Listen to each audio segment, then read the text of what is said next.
Au moment où les Congolais combattants cherchent à se manifester, il y a aussi un groupe de gens sages cherchent à étudier la stratégie, comment stabiliser les racines en Europe. Car les hommes de la Bible disent que gardez silence, l'Éternel combattra pour vous. Cela montre que l'avenir de la République démocratique du Congo appartient aux sages. La sagesse nous enseigne encore qu'un homme sage rêvait toujours l'humilité, sa sagesse, ses remarques, par ses actions, ses réactions, son mode de penser et de fonctionner. Il met son savoir en avant et non sa personne et en fait profiter à son entourage, pareil à son excellence Monsieur Joseph Kabila Kabange, la force tranquille de la République démocratique du Congo. Ainsi parle la sagesse. Une cinquantenaire marquée par des conflits internes, en particulier par une guerre régionale qui a fait couler le sang des filles et des fils de la nation congolaise. Les prochaines élections présidentielles auront marqué le départ d'une nouvelle ère dans l'histoire de notre chère patrie. Une ère de paix retrouvée, de la concorde nationale et de la prospérité pour tous les Congolais. En effet, notre pays, après une période d'occupation du territoire par diverses troupes étrangères, a retrouvé sous l'égide de son Excellence M. Joseph Kabila Kabange son intégrité territoriale avec l'achèvement d'un long et dur processus de réunification des fractions armées naguère belligérantes les unes contre les autres dans une armée nationale. Dès lors, le Congo, longtemps courbé, entamait enfin sa phase de relèvement pour retrouver sa grandeur dans un grand projet de reconstruction du pays. Tout observateur impartial qui a connu notre pays et qui le visite aujourd'hui ne peut résister à s'émerveiller devant l'ampleur sans précédent des grands travaux de construction d'infrastructures que connaît le pays dans toute son étendue. Cependant, la tâche de reconstruction de notre grand pays s'annonce difficile, mais toutefois, elle est à notre portée. En effet, les compétences et l'expertise acquises par des Congolais longtemps installés dans les pays avancés doivent être mises en contribution pour parachever le projet des 5 chantiers initiés par la vision que porte son Excellence le président Joseph Kabila Kabange. Nous, membres de PPRD Allemagne, portons notre soutien indéfectible au candidat du peuple, Joseph Kabila Kabange, aux prochaines élections présidentielles. Je dis et je vous remercie.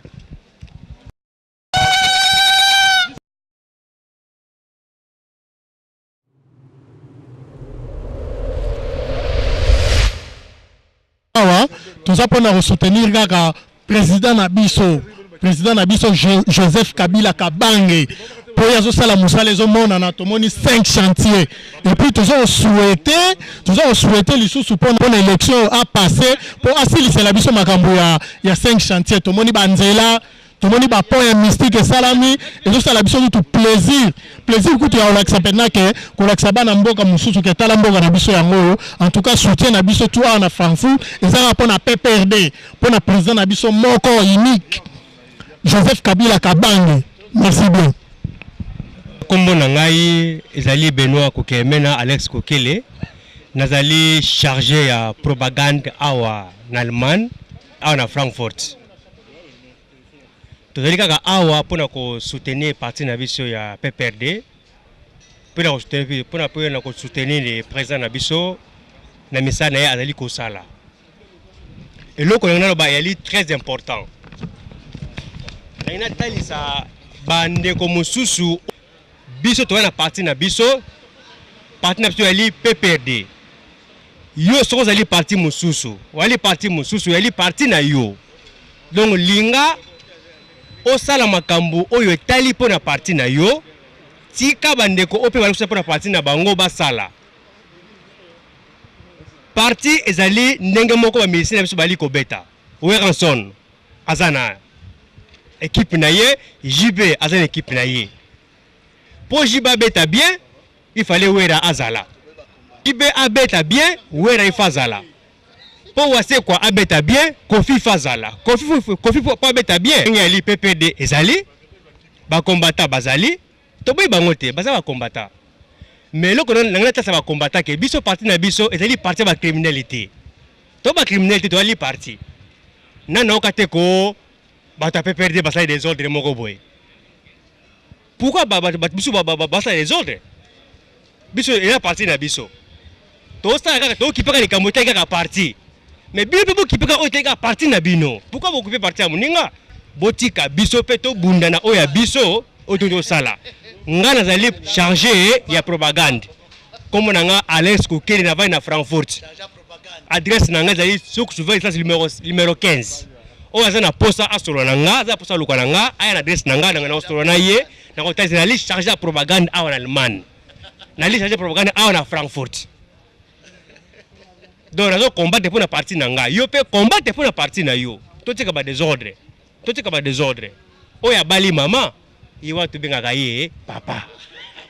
Donc président Kabila ali papa nangai parce que azo boko langai, azo lesa ngai, auto ngamboka nangai, il faut se pela naie. Tout est comme distraction, tout est comme distraction. Na souhaité que président Nabiso vraiment a continuer message azo sala, la courage a mingi, la message azo sala vraiment. Nzambe asungaye, azali candidat Nabiso préféré, ayanga. Ce que j'ai abinoté, mais c'est candidat nanga préféré. Aza candidat nanga préféré na élection pe na bi ki a gagner parce que ngamo na voter a gagner. Na yakin pe na voter. Donc aza congolais, on tika la congolais. Atiki bino. Ba maman bandeko. Ah bozo mona toza na Francfort. Donc ti ba moni biso ndo to telemiawa, eza na mpona makambo mibalete. Ya liboso tozo ko soutenir mokonzi ya mboka. Et surtout pour na élection o ezali goya. Donc papa na biso to tombeli yo mokako swa toyebi ke balinga te toza na mokonzi moko Marokana oyo voilà na marocain yebi ke faut te voter Kabila donc batata ba mama eza nango likambo koloba te eza likambo ya kobunda te eza nde likambo ya volonté na choix ya mutu biso toye awa pona tokovole kata Kabila. Toko voter Tata Kabila. Voilà. So tozali ba membre ya parti ya PPRD ndenge bomoni biso awa. Donc tozana likambo na motote toyebi ke ba bwaka libanga na mango eza ya hotela. Soki ozoleka na nzela omoni manga mo eza na mobeso mo ba mango libanga eza te. Donc toyebi ne bazo ko bundisa biso boye ke la victoire est certaine car la cause est juste. Donc tata mokonzi tobeleli yo mokako so tozana sima na yo bande ko na biso ba famille na biso nyonso tu ba ko votera obele yo biso to tina ba voix na biso même na molimo ekokoma yango kaka nazalaki nango pona oyebisa tata mokonzi na eza membre PPRD na Francfort donc na ye ko soutenir makasi pona musala oyo chef de l'état zo sala na mona ki ngamo na misu na moni boulevard du 30 juin na moni musala sama na pause na moni musala osala ya on tenir na soutenir à 100% l'élection na ye donc président de la République donc surtout bonne chance na réussite ya élection banga te to simana to soutenir ko pesa mbote na ba congolais nyonso to ya RDC surtout na ba région surtout ba obalingaka PPRD obalingaka vraiment ko zalata surtout ko soutenir le président Joseph Kabila Kabange tolingi ko à la violence non na ba agresseur tolingi batu ya paix bata démocratie toza un pays démocrate tolingi to kende na démocratie tina suka